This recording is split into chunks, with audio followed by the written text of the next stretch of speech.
ذہن بنا لو کہ ہم کہیں نہیں بھیجیں گے اپنے بچوں کو، صرف پڑھانا ہے. اور اس کے علاوہ یہ من بنا لینا میرے ساتھیوں کہ ہاں ایڈوکیٹ بناؤں گا، ڈاکٹر بھی بناؤں گا، اللہ نے چاہا تو پائلٹ بھی بناؤں گا.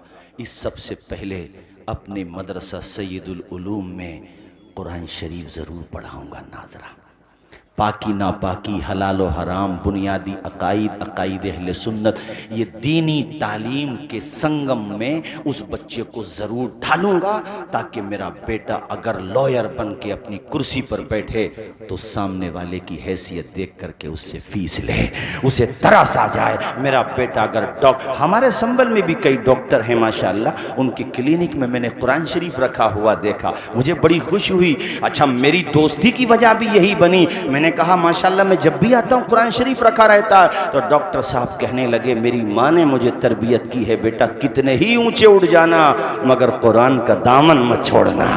اللہ اکبر کبیرہ. یہ کیسے ملے گا؟ بیٹیوں کو جب کنیزان فاطمہ زہرا بناؤ گے. وہ جو کرناٹک کی بیٹی مسکان ہے نا یار، کیا غضب کا ٹرینڈ کیا ہے. ٹویٹر پہ ایک ہی وقت میں 3 ناموں سے وہ بچی ٹرینڈ کرتی رہی، 3 ناموں سے.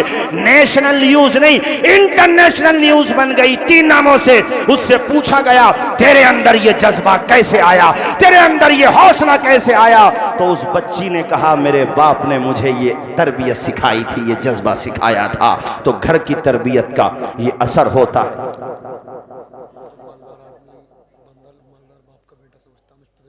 ہاں یہ بتا دوں، ہاں ٹھیک ہے، قاری زغم صاحب نے یاد دلایا. ہمارے وہاں جو امیر ہو جاتے ہیں نا لوگ تو بیچارے وہ تو اپنی محنت سے امیر ہوتے ہیں، لیکن ان کی جو اولاد ہوتی ہے انہوں نے مشقت تو کی نہیں ہے اپنے باپ کی طرح. وہ تو راتوں تو وہ سوچتے ہیں ہم پڑھ کے کیا کریں گے، ہمارے ابا پہ تو بہت سمپتی ہے. ان کے دماغ میں یہ نہیں دیکھتے کہ میرے باپ نے کتنا اسٹرگل کیا ہوگا، کتنی محنت کی ہوگی، راتوں کو جاگا ہوگا تب جا کر کے وہ یہاں تک پہنچا. وہ پڑھتے ہی نہیں. زیادہ تر میں نے کہا تھا نا، زیادہ تر ان لوگوں کے بچے پڑھتے ہیں جو اپنے باپ کو راتوں میں روتے ہوئے دیکھتے ہیں. انہیں احساس ہوتا ہے کہ میرے پاس کھونے کو کچھ نہیں ہے، پانے کو سب کچھ ہے. وہ محنت کرتے ہیں اس طرف. اور ہم تو کہتے ہیں امیروں تمہیں تو اور زیادہ پڑھنا چاہیے، تمہیں تو اور پڑھتے بھی ہیں بہت سے امیر بچے جن کی تربیت اچھی ہوتی ہے اور جو محنت کرتے ہیں، قد و کاوش کرتے ہیں تو وہ کامیاب ہو جاتے ہیں. تو میں نے آپ حضرات کو یہ چند پیغام دیے ہیں.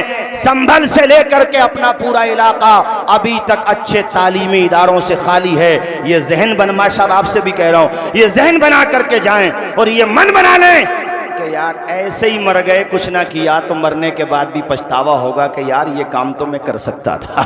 یہ کام تو میں، اچھا خود نہیں بنا رہے تو کوئی بنا رہا اسی کا تعاون کر دیں. کوئی محنت کر رہا اسی کے پیچھے کھڑے ہو جائیں، اس کو بیکنگ کر دیں کہ بھائی یار اچھا ہے، تو بہترین کام کر رہا ہے، ہماری بچیاں بھی پڑھیں گی. ورنہ یاد رکھو جس طرح کی آج ہمارے ملک میں ہپوکریسی چل رہی ہے اور ہمارے ملک میں جو کنٹروورشیل حالات ہیں اس وقت آپ دیکھ رہے ہو، یہ دن آ سکتا ہے جب ہمارے علاقے میں بھی کہا جائے کہ یہ سر پہ حجاب اور چہرے پہ نقاب ڈال کے آنا ہمارے مینجمنٹ رول کے اگینسٹ ہے. یہ دن تمہیں بھی دیکھنا. تو یہ نمبر ہی مت آنے دو. جب تم نمبر دیکھو، میری طرف دیکھنا ذرا. ہم لوگ انڈیا میں لگ بھگ 20% ہے، میں ٹوٹل انڈیا کی بات کر رہا ہوں، لگ بھگ، کم و بیش تھوڑے بہت کم ہوں گے، بہرحال 15-16% تو کنفرم ہے ہی. اور سکھ کتنے ہیں؟ 3 سے 4%. آج تک کسی کی ہمت ہوئی ہے ان کی پگڑی کی طرف انگلی بھی اٹھا دے؟ اونچا بولو. نہیں ہوئی. کیوں؟ اس لیے کہ وہ سب کے سب پگڑی لگاتے ہیں، وہ اپنے ریلیجیس اسٹیٹس کے ساتھ زندہ رہنا چاہتے ہیں. جب تم نے خود اپنا کلچر چھوڑ دیا تو کتوں نے بھونکنا شروع کر دیا.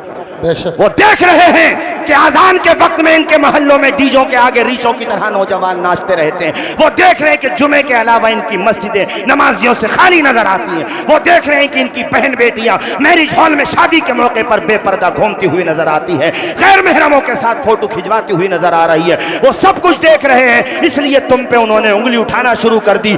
3% سکھوں نے بتا دیا زاہد ہو کے رہو گے تو عزت کے ساتھ رہو گے. ایسے ہی دنیا والوں کتنے ہی مالدار ہو جاؤ، نہ سر کا امامہ چھوڑو، نہ ٹوپی چھوڑو، اور نہ ہی اپنی سنت جو حضور نے تمہیں عطا کی ہے اس کو چھوڑو. 5 وقتہ نمازیں پڑھنا شروع کر دو، تم اپنی مسجدوں کو بھر دو.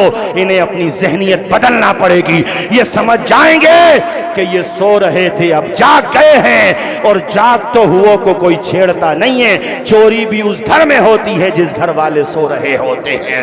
وہ جس گھر والے الرٹ ہوتے ہیں، بیدار ہوتے ہیں، اس گھر سے تو چور بھی راستہ بدل کر کے نکل جاتا ہے. اور یہ تمہیں کرنا پڑے گا. رہی ہمیں مٹانے کی بات، ہمیں ختم کرنے کی بات، تو میں نے پیغام حق کانفرنس جو سنبل میں ہوئی تھی اس میں تقریر کے آخر میں یہ شعر پڑھا تھا، اور میں آج بھی پڑھ رہا ہوں کہ جو ہماری نسلوں کو، ہماری بیٹیوں کو، ہماری بہنوں کو، ہماری بچیوں کو ختم کرنے کی کوشش کر رہے ہیں، وہ یہ 2 مصرے سنیں کہ ہمیں مٹانے کی حسرت بڑی مشکل سے نکلے گی، کلیجہ چیر دے گی جو دعا دل سے نکلے گی. وما علینا الا البلاغ. السلام علیکم.